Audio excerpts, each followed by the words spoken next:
think it has a lot to do with, and I know you talk about this in your book, with the kind of parenting you experienced as a child. And a lot of times we translate that into our own parenting experience. You will tell yourself, I will never say that to my child. Not only will you say it, Yeah. but you'll say it with the same tone and inflection that your dear mom or dad said it. Oh my goodness, that's a little And my scary. husband would look at me and say, Moira, that was an inappropriate response. You know, I also want to say, like, just to contextualize your strategy, I think, which helps people understand why you say what you say, is that you say raising kids is a power struggle. They're always struggling to be the one in power, in control, in charge, and you have to win that battle. They're unionized, they're hedonistic, they don't come out of the womb with any social interest about anybody. I mean, take a clue from the first thing a child says when they're born. Wah! I mean, that's how they are. And so our job is to mold them. I just did a bunch of programs with Dr. Dobson out in Colorado Springs. And, you know, Jim and I are on the same wavelength. And we say, you know what? It's not the permissive parent, okay? It's not the authoritarian, okay? Both of these will, if you bring up your kid in authoritarian means, hey, you're going to do what I tell you to do as long as you live on this house. You understand me? And get that look off your face right now. Hey, you want something to cry about? I'll give you something to cry about. Now, a lot of people grew up with that. Yeah. But today it's permissiveness reigns. But the point is, either extreme produces rebellion. You want to be an authoritative parent. And that's where I bring the parent to and have a new kid by Friday.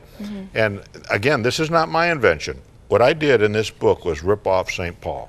In Ephesians 6, 1 through 4, you read it for yourself. And you have to stand in healthy authority over your kids. Well, we have one more question from the streets of Toronto that we want you to respond to, Dr. Leman. So let's go back to the streets of Toronto. How do you deal with kids and peer pressure, and how to deal with particularly grade school bullying that goes on into the playgrounds at school? There's a great question. That's a great question. Okay, peer pressure, number one. Have home games. Make sure the kids that your kids run with are in your home. You buy the pizza. See if you can find a decent movie to watch. That's a great way, number one. That's why we succumbed to Xbox. Yeah. So it would happen in our house, Yeah. not somewhere else. Yeah, have them around. And then the other part of that question, bullying. Bullying. Now, years ago, we would tell kids, now if you're bullied, you get in that bully's face and you stand up for yourself. No, not any longer. Because the bully today's got a knife, the bully today's got a gun. All you gotta do is pick up your city papers and you'll find out what's going on in your city. It's not good news, okay?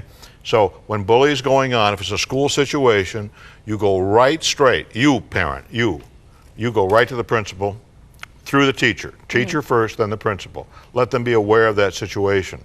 Let them deal with it in the school situation. And if your son or daughter was bullied, well, that's a terrible feeling for a kid.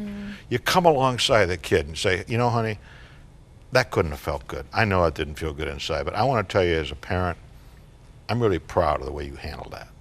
Now, for those parents who are driven for, I want my child to have good, positive self-esteem, that's where they get it from. When you slip them a commercial announcement and say, you know, I'm proud of how you're doing life. You know, Dr. Leman, I think one of the things, you know, as I was reading through the book, is that it really comes down to parents and them changing the way that they act and respond. Right. And so if somebody's sitting here going, I want to do this, but how do I make that first step? Is it like a change in your mind to say, okay, I will, you know, stop being permissive, I won't yell? Like, what's the first step? Because it sounds overwhelming. Yeah. And I'm not even a parent, but it says a lot of the responsibility is you. Old self, new self. Here's a situation with your son or daughter. What do you normally do? That's the old self. What's the new self going to do different? It gives you a chance to stop, think, and then behave differently. Then the other key part is, in this book I talk about the molehills versus the big issues. Yeah. My son Kevin comes to the dinner table at 15 and he says, I'm going to get an earring. Well, you should see my wife, Mrs. Uppington, the Baptist. Oh my goodness.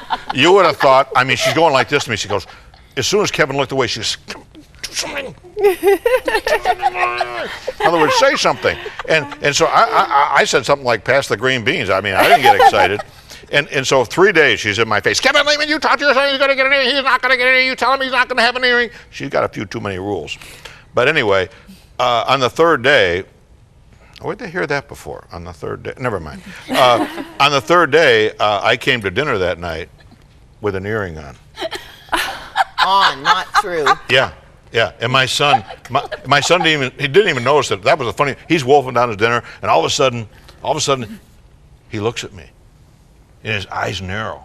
He says, "You look absolutely ridiculous." I said, "Really?" I said, "Your mom likes it." He's 30 today. That was 15 years ago. I haven't seen an earring No yet. earring. So, that's a molehill. Be more concerned about your kid's heart than the little frilly things that kids will identify. How much of themselves this wisdom is the psychological training, the doctorate, and how much is heaven sent? Dad? I had great training, but you know what? Father's Day is coming, and as I told somebody in an interview the other day, I said, when I die, my kids are going to be overwhelmed because what I care about, I love all those little notes. All those little notes they give me. Daddy, you're this, Daddy, you're that. And I'm a good daddy. I told my wife at my funeral, I want two things to happen. One, a lot of crying.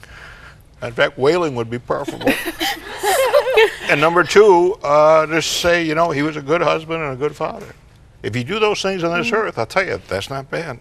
So it's all about relationships. You stand up. You talk a good fight in this book, but really your heart is showing that it's all about establishing that really good heart-to-heart connection with your child, but letting them know that you are still the authority of the home, and that's not going to change. And not an authoritarian, but an authority. That's the right word. A loving authority. A loving authority. Well, Dr. Kevin Leman, thank you for being with us. This hour has flown.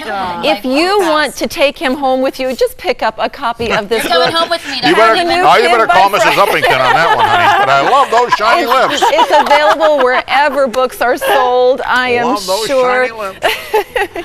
And you're going to be with us again. I have a feeling we're going to have you back very soon, I think in the next couple of months. We just love having you around, Dr. Thank Leman. you. Thank you for being with us. Again, the book, Have a New Kid by Friday, How to Change Your Child's Attitude, Behavior, and Character in 5 days. It can be done.